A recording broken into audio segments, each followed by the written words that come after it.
En fait, je suis gynéco-obstétricienne.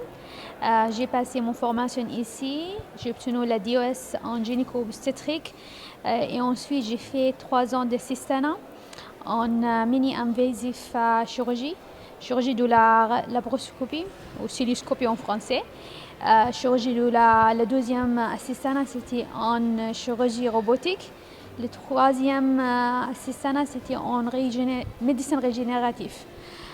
Donc, je suis très contente d'avoir passé mon formation en France. C'était une belle expérience avoir cette chance d'être ici.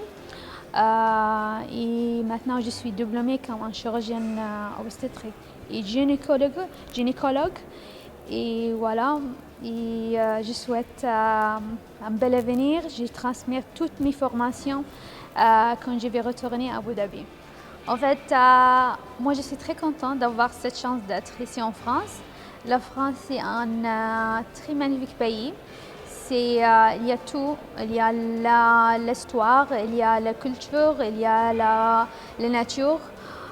Donc, pendant ma formation aussi, pendant ma formation, j'ai profité de visiter les musées, les châteaux, de visiter des beaux endroits. Il y a beaucoup de villes qui sont magnifiques. Donc, je suis très contente d'avoir cette chance. Et aussi, pendant ma formation, j'ai rencontré mes collègues, les médecins de tous les coins de France. Voilà, donc, dès que je vais revenir à Abu Dhabi, je vais avoir une connexion entre la France et l'Abu Dhabi ou Dubaï. Donc, voilà. C'est mon projet. Yes, ouais. Pour l'instant, je suis de retour à Abu Dhabi depuis à peu près février 2024. Je suis en train de voir d'avoir des positions dans l'hôpital ou soit en clinique privée. Mais soit je vais travailler dans un hôpital public ou dans un hôpital privé, je vais avoir le même projet. C'est mon projet d'être à la même temps un chirurgien et une formatrice. Ça veut dire que je vais être un instructeur. Je vais transmettre toute la formation que j'ai obtenue ici en France. Et voilà, peut-être je vais faire un petit atelier, workshop pour mes collègues ou pour les étudiantes. Je viens de terminer mon fellowship ici en France. Je n'ai déjà été interne en dermatologie et vénérologie et j'ai fait mes études à l'université de Bordeaux et finalement j'ai passé 2 ans à l'hôpital Saint-Louis pour faire mes études en gynodermatose et dermatologie interventionnelle. J'ai fait que des gestes, donc si j'ai besoin par exemple d'un croissant ou un pain au chocolat, il faut que je montre aux gens que j'ai besoin d'un pain au chocolat. Mais les gens parlent quand même anglais. J'étais bien intégrée ici, c'était pas facile, il n'y a aucun chemin qui est facile. Mais il faut toujours essayer, réessayer et réessayer jusqu'on arrive jusqu'au bout, jusqu'à notre objectif.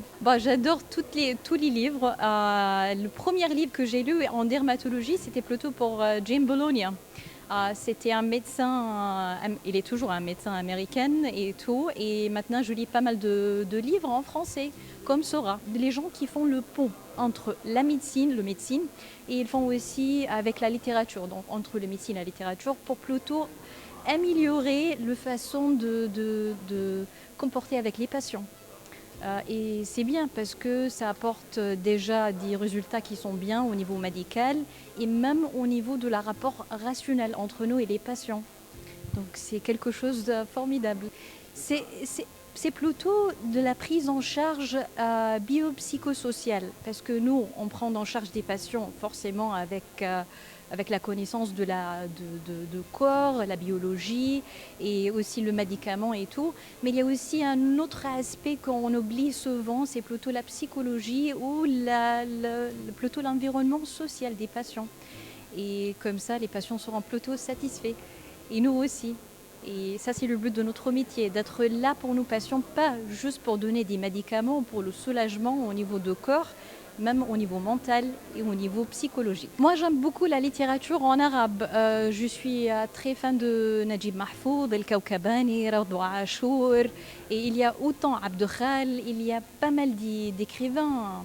Et surtout Mahmoud Darwish. Mahmoud Darwish, c'est mon préféré. Et il y a aussi un bon livre de Gebran Khalil Gebran, Al-Ajniha al-Mutakassira, que j'aime beaucoup, j'aime énormément. Et aussi, il y a pas mal des écrivains, surtout moi, je suis un peu philosophe et j'aime beaucoup Sartre. Et voilà. Et maintenant, je n'arrive pas vraiment à rappeler tous les livres que j'ai lus ici, mais il y a une richesse, autant de richesse au niveau culturel en France et au niveau historique. Je passe quasi la moitié mon temps, pas la moitié, on va dire, je serai quand même, je dis la vérité, je passe le temps qui reste avec moi dans les musées parce que j'adore les portraits d'art. Et ici, il y a plus de 150 musées à Paris qu'on peut profiter et même améliorer notre connaissance. Et pour ça, juste pour parler entre vous et moi, je viens de créer aussi un pont entre l'art et médecine et surtout dans mon domaine, le domaine de dermatologie. Et c'est bien. Par exemple, si vous voulez que je vous donne des exemplaires, je n'ai pas mal. L'histoire de... qu'est-ce qu'on va parler de quoi? Alors, le roi Georges III. Il y a pas mal de gens qui sont pensés qu'il a des porphyries. Et c'est une maladie. Et finalement, non, c'était juste... il a juste le bipolaire. Il y a aussi d'autres figures dans l'histoire qui étaient atteintes de la dermatite séborique ou le psoriasis ou d'autres maladies oncodermatologiques comme des lymphomes cutanés. Et ça améliore plutôt la façon de décrire des maladies, de comporter aussi avec les malades et de communiquer encore mieux avec les médecins. Et notamment des Émirats. J'ai participé à l'enseignement en dermatologie et vénérologie avec des étudiants qui étaient extrêmement compétents, qui étaient toujours performants et qui venaient apprendre et avec effectivement une intégration dans le service dans lequel ils étaient. Et ça, c'était toujours extrêmement satisfaisant. En tout cas, je remercie cette coopération qu'il y a entre la France et les Émirats. Alors j'ai encadré notamment le docteur Ali Gari. Alia est une étudiante magnifique de compétences qui a toujours un soif de savoir, un soif effectivement d'intégration, qui prend extrêmement bien soin de tous ses patients et qui est à l'écoute de l'enseignement. Elle a appris les lasers, elle a appris la dermatologie médicale, elle a pris soin de patients, elle a été extrêmement rapidement intégrée dans le service, rapidement autonome, et puis toujours avec cette soif d'apprendre et de passer des diplômes et cet aspect pratique qu'elle souhaitait vraiment avoir au sein du service hospitalier. Je pense qu'elle va avoir une carrière aux Émirats, qu'elle va commencer à s'intégrer aussi dans effectivement la prise en charge des patients aux Émirats, mais aussi avec des compléments qu'elle veut faire aussi en France, notamment des upgrades au niveau de ses diplômes, notamment en matière de chirurgie dermatologique. Je suis le docteur Luc Sulimovic, je suis le président du syndicat national des dermatologues vénérologues et je travaille à l'hôpital Saint-Louis.